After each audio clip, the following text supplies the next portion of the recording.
नमस्कार दोस्तों, latest news 24 में आप सभी लोगों का स्वागत है। आज है 8 अगस्त 2026 शनिवार। आज श्रावण कृष्ण एकादशी यानी कामिका एकादशी तिथि और मृगशिरा नक्षत्र रहेगा।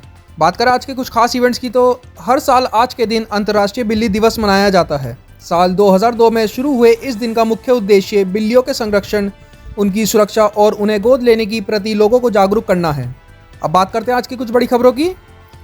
सुप्रीम कोर्ट ने आशाराम के बेटे नारायण साई को 2013 रेप केस में मिली आजीवन कारावास की सजा को निलंबित करने से इनकार कर दिया है। अदालत ने कहा कि मामले की गंभीरता को देखते हुए सजा बरकरार रहेगी। सीजेपी ने देश भर में क्या बोलती पब्लिक नामक अभियान शुरू किया है। इसका उद्देश्य आम जनता की राय को सीधे राजनीति और नीतियों तक पहुंचाना है। पंजाब सरकार ने बड़ा प्रशासनिक फेरबदल करते हुए गुरप्रीत सिंह भुल्लर को अमृतसर पुलिस कमिश्नर पद से हटा दिया है। उनकी जगह हरमनबीर सिंह को नया कमिश्नर नियुक्त किया गया है। सीबीआई की जांच में सामने आया है कि कुछ टीचर्स ने स्पेशल क्लासेस और व्हाट्सएप ग्रुप के जरिए नीट 2026 के पेपर लीक किए। इसमें एनटीए का एक एक्सपर्ट भी जांच के घेरे में है। तमिलनाडु के मुख्यमंत्री विजय ने पहली बार कावेरी जल विवाद पर बयान दिया है। उन्होंने कहा कि कर्नाटक से बातचीत ही समाधान का रास्ता है और दोनों राज्यों को मिलकर मुद्दों को सुलझाना चाहिए। बंगाल की खाड़ी में लो प्रेशर एरिया बनने से कोलकाता और हावड़ा में भारी बारिश का अलर्ट जारी किया गया है। मौसम विभाग ने बिजली गिरने और जल भराव की चेतावनी दी है। कोची एयरपोर्ट पर एक यात्री को गिरफ्तार किया गया, जिसने उड़ान के दौरान विमान का इमरजेंसी एग्जिट जबरन खोलने की कोशिश की। लैंडिंग के बाद उसे सुरक्षा एजेंसियों ने हिरासत में ले लिया है।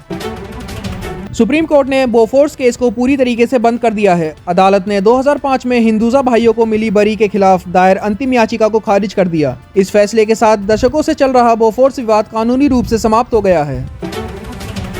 लोकसभा और राज्यसभा में विपक्ष के हंगामे के चलते दोनों सदनों की कार्यवाही दिन भर के लिए स्थगित कर दी गई। विपक्ष ने गृह मंत्री अमित शाह से बयान की मांग की। इसी बीच लोकसभा ने एमएसएमई संशोधन बिल 2026 पास कर दिया। फसाई ने पाया कि fortune sunflower oil vitamin D test में फेल हुआ है। इसके बाद AWL एग्री बिजनेस के खिलाफ कार्रवाई की गई। वैज्ञानिकों ने आर्टिफिशियल इंटेलिजेंस यानी AI की मदद से नए वायरस तैयार किए हैं। विशेषज्ञों का कहना है कि यह तकनीक जैविक हथियार, जहरीले पदार्थ और महामारी जैसी खतरनाक स्थितियां पैदा कर सकती है। फ्रांस ने भारत को 94 राफेल जेट बनाने का प्रस्ताव दिया है। यह करीब 1,60,000 करोड़ रुपए का अवसर है, जिसमें अधिकांश विमानों का निर्माण भारत में ही होगा। भारत ने अग्नि 4 बैलिस्टिक मिसाइल का सफल परीक्षण किया है। इस टेस्ट में भारत ने 6 अहम संदेश दिए हैं, जिनमें आत्मनिर्भर रक्षा क्षमता, रणनीतिक तैयारी और क्षेत्रीय स्थिरता का संकेत शामिल है। भारत सरकार चीन पर निर्भरता कम करने के लिए पॉलीसिलिकॉन PLI स्कीम लाने की योजना बना रही है। यह स्कीम घरेलू उत्पादन को बढ़ावा देगी और सोलर सप्लाई चेन को मजबूत करेगी। स्टेट बैंक ऑफ इंडिया यानी SBI ने जून तिमाही में 21,121 करोड़ रुपए का नेट प्रॉफिट दर्ज किया है, जो पिछले साल की तुलना में 10% ज़्यादा है। केरल सरकार को अडानी समूह से विंझिजम पोर्ट में 49% हिस्सेदारी ट्रांसफर का प्रस्ताव मिला है। केंद्र ने संसद में बताया कि इस पर विचार किया जा रहा है। तो अब बात करते हैं विदेश की कुछ महत्वपूर्ण खबरों की। भारत ने तिब्बत में बन रहे मेगा डैम को लेकर चिंता जताई है और चीन से नदी का डेटा साझा करने की मांग की। बिजली और गैस संकट से जूझ रहे बांग्लादेश ने भारत से अधिक डीजल आपूर्ति की मांग की है। डेटा रिपोर्ट्स के अनुसार हैकर्स ने अमेरिका की कई बड़ी प्राइवेट एंटिटी फर्मों को निशाना बनाया है, जिनमें ब्लैकस्टोन और CME ग्रुप शामिल हैं। थाईलैंड में एक स्कूल में गोलाबारी की घटना हुई, जिसमें 7 लोगों की मौत हो गई, जिसमें बच्चे और टीचर दोनों शामिल थे। गोली चलने पर छात्र डरकर डेस्क के नीचे छिप गए। श्रीलंका की एक जेल में फिर से हिंसक झड़प हुई, जिसमें 3 कैदियों की मौत और 20 से अधिक घायल हुए हैं। अमेरिकी राष्ट्रपति डोनाल्ड ट्रंप ने सुप्रीम कोर्ट के फैसले के बावजूद जन्मसिद्ध नागरिकता को समिति करने के लिए नए कार्यकारी आदेशों पर हस्ताक्षर किए हैं।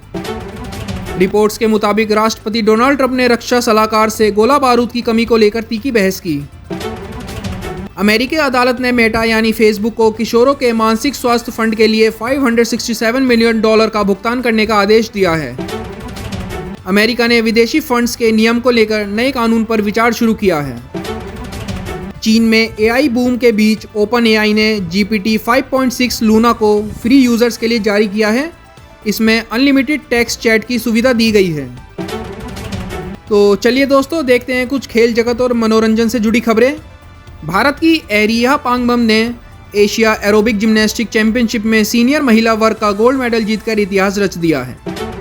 कोरिया मास्टर्स बैडमिंटन टूर्नामेंट में भारत की तन्वी शर्मा ने शानदार प्रदर्शन करते हुए क्वार्टर फाइनल में अपनी जगह बनाई है। भारतीय गोल्फर खालिन जोशी ने जेके ओपन जीतकर इस सीजन का अपना दूसरा खिताब हासिल किया है। नई डीसी फिल्म देवदास रीइमेजिन को दर्शकों और समीक्षकों ने म्यूजिकल जीनियस बताया है। फिल्म में क्लासिक कहानी को आधुनिक अंदाज में पेश किया गया है। तो दोस्तों, ऐसी बड़ी खबरों के लिए जुड़े रहिए हमारे साथ। जय हिंद, जय भारत।